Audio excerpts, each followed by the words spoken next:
Hey guys, what is up? It is Lazarus here, and today we're going to be doing another MLB The Show 17 video, and in this one we're going to be discussing who I believe will be the best player for each individual MLB team. Now basically what we're going to be doing is going through each team in the MLB, all 30 of them, and I'm going to be saying who I believe will be their best player, and giving a short, brief explanation about this. Now it's going to be kind of a rapid fire thing, because if I didn't do that, then this video would be half an hour long. And let's be honest, nobody wants that. So I'll do my best to keep it brief, and I'll have the overall that I think they'll be in the top corner, along with the team and the name on the screen as well. Try not to get too angry at me for these, this is just my opinion, but I'd love to see yours in the comments below. Let me know if you agree with me or disagree with me, and let me know who you think the best players will be in MLB The Show 17. Without further ado, let's get right into the video. So we're starting off with the Angels, as it's in mostly alphabetical order, and of course their best player is going to be Mike Trout. He is pretty much the best player in the league. I think everyone can agree on that by now. Good hitter, good fielder, and all around the best player in the whole MLB. Now we're moving on to the Houston Astros, and their best player will be Jose Altuve, the second baseman. He had a fantastic year last year, and it looks like he's not going to be stopping anytime soon. He's a great hitter and a great fielder, and can also run the bases extremely well. Next up, we have Sonny Gray for the Oakland Athletics, and he's a very good young pitcher on a rebuilding team. And he looks like he's set to be their ace for the next few years. He's had a good couple of seasons these last few years, and it looks like he's not going to be stopping anytime soon. For the Blue Jays, we have Josh Donaldson. He won the MVP a few years ago. Everyone knows he's a fantastic hitter and a very good fielder. There's not much else to say about him other than he's good at baseball. For the Braves, we have Freddie Freeman, who looks to be the face of the franchise as they're rebuilding currently and opening a new stadium. It looks like he's going to be the guy that leads them back to glory, as they should be doing pretty good in these next few years. For the Brewers, we have Ryan Braun, and you have to admit, steroids or not, he's still a very good player. He's a great hitter and a great defender, and he hasn't let that tainted reputation slow him down that much. For the Cardinals, we have Matt Carpenter, who has turned into a very, very good player these last few years. I believe he's kind of underrated, and I used him a lot in MLB The Show 16, and I raked with him. So I really feel like he, in the next few years, will end up turning into one of the better players in the NL, purely because he's just a very good all-around player. For the Cubs, we have Chris Bryant, the NL MVP last year, and everyone knows Chris Bryant is an absolute beast. He can hit like a monster, the defense isn't too bad either, and he is their young star for the future. For the Arizona Diamondbacks, we have Paul Goldschmidt. He's a fantastic hitter, a good defender, and surprisingly good at running the bases. There's not too much he isn't good at these days, and Paul Goldschmidt is probably the best all-around first baseman in baseball. For the Los Angeles Dodgers, we have, of course, Clayton Kershaw, or as I like to call him, Automatic 99 number 2. Of course, behind Mike Trout, but Kershaw is hands down the best pitcher in the league. There's no debate there.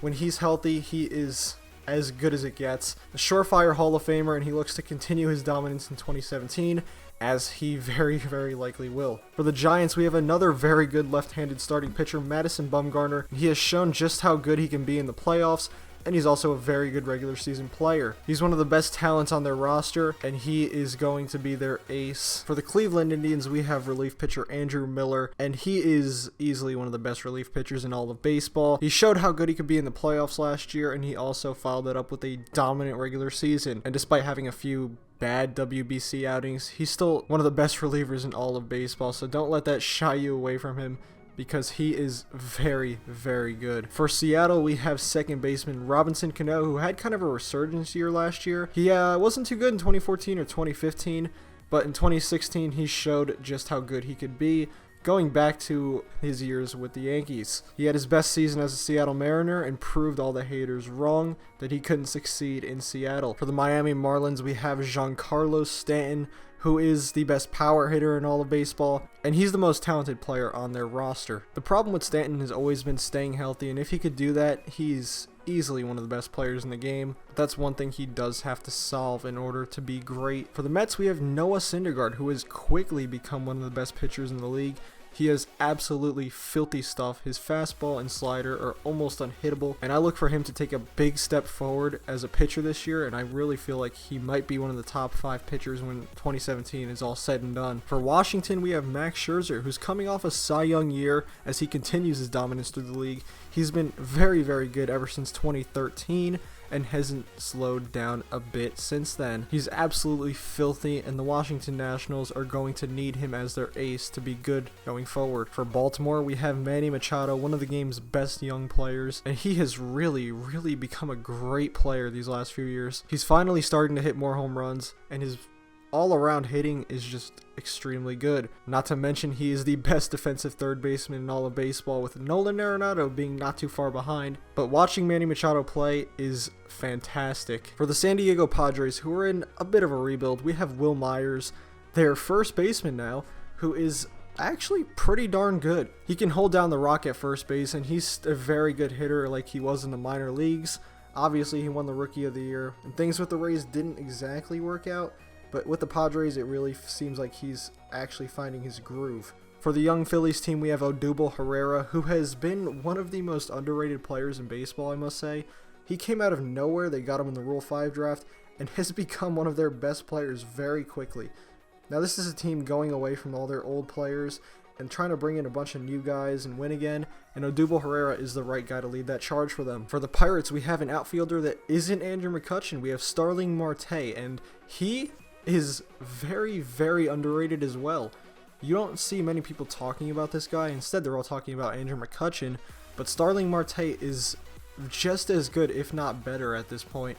He's a fantastic fielder and a very good hitter, and more people should take notice to him in the league. For the Texas Rangers, we have veteran third baseman Adrian Beltre, who is a no doubt Hall of Famer in my mind, and he just continues to be good year after year. It's almost like he's getting his energy from the fountain of youth. But the Rangers have a lot of good players. Beltre just happens to be one of the better ones on their roster, and that's why I feel like he'll headline them. Yet another young team here with the Tampa Bay Rays, and their best player is easily Evan Longoria. He is the best player in franchise history, to be frank. And since they're such a young team right now, he really has to step up and be their leader.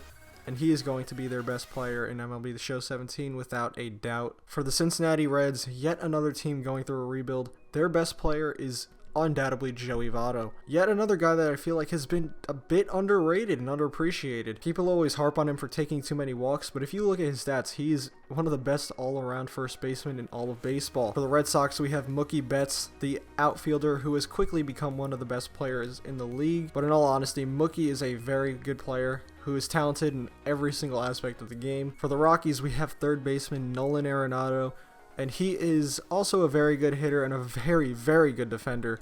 I'd almost argue that he's one of the best defensive third basemen in the league, but the only thing that worries me about him is his numbers away from Coors Field. But other than that, he is a fantastic player who isn't slowing down anytime soon. For the Kansas City Royals, we have Lorenzo Cain, who has been one of their best players in the last few years. He helped them win the World Series, and now they're just kind of in a state of contention, but maybe not. But either way, Lorenzo Cain is one of their best players, probably next to Eric Hosmer, and he should lead them for at least one more year in 2017, as he is a free agent after the year. For the Detroit Tigers, we have, of course, Miguel Cabrera. There's no doubt about this one. He is one of the best hitters of our generation, if not all time when his career is all said and done. And right now, I'd say he's probably one of the best hitters on the planet. What he does at the plate is absolutely amazing. The numbers he's put up the last decade have been astounding, and he's aging fairly well too, so it looks like he's going to continue this. For the Twins, we have second baseman Brian Dozier, who had somewhat of a breakout year last year. He had over 40 home runs and really showed that he is a legitimate power threat.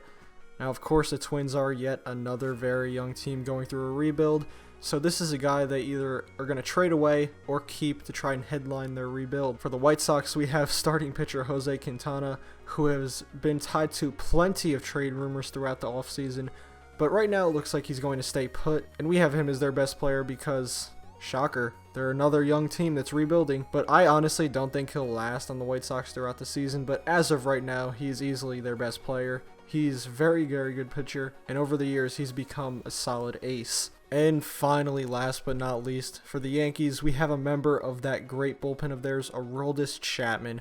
Now, he signed back with the Yankees in the offseason, and Chapman is going to be Chapman. Now, if you know what I mean, he's going to throw 105 miles per hour and then blow people away with that slider.